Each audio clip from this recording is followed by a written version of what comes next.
BOST Energies has held its 2025 annual general meeting at its head office in Accra, with key stakeholders including the Energy Minister, the National Petroleum Authority, the Ministry of Finance, the State Interest and Governance Authority, and the Audit Service in attendance. The Energy and Green Transition Minister, Honorable John Jinapor, praised the company's board and management for their efforts in improving efficiency, urging BOST Energies to expand its influence in Ghana's petroleum downstream sector while aligning with the government's green transition objectives. Speaking on behalf of SIGA, the Director General tasked BOST Energies to achieve profitability and declare dividends to the government by the end of the financial year.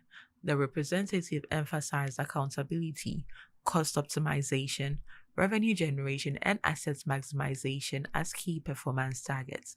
Board Chairman Professor Saint Kutu reaffirmed BOST Energy's commitment to safeguarding Ghana's strategic petroleum reserves, citing ongoing investment in infrastructure rehabilitation and digitalization. He emphasized that stronger governance structures are now in place to support these ambitious targets.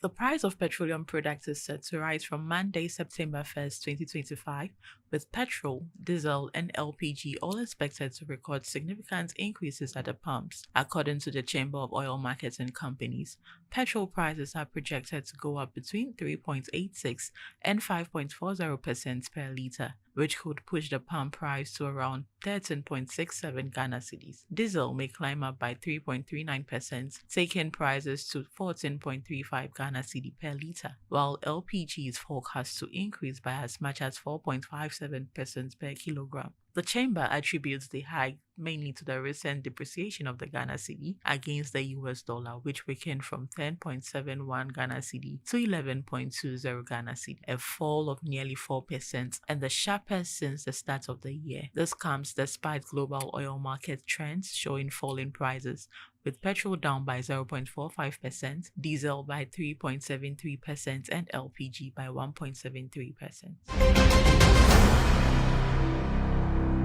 Special advisor to the Nigerian president on the National Economic Council and Climate Change, El-Rufa, says the global energy transition is unstoppable.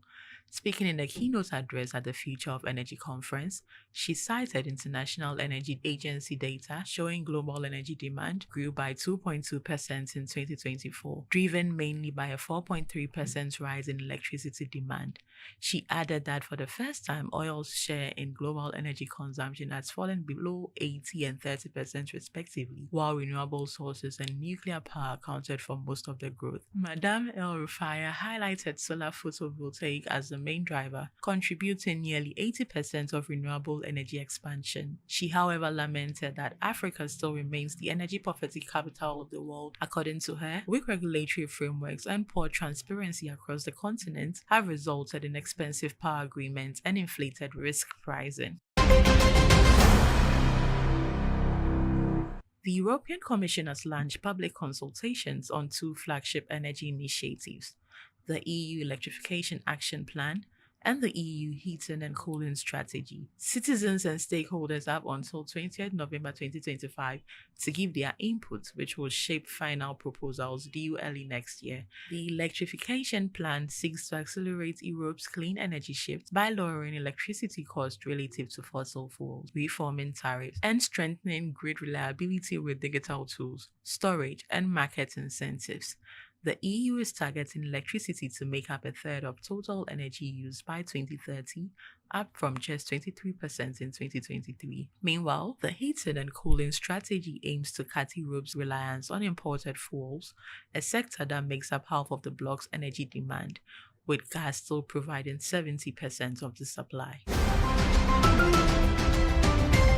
Energy Brief is proudly brought to you by Airport Fee Hotel.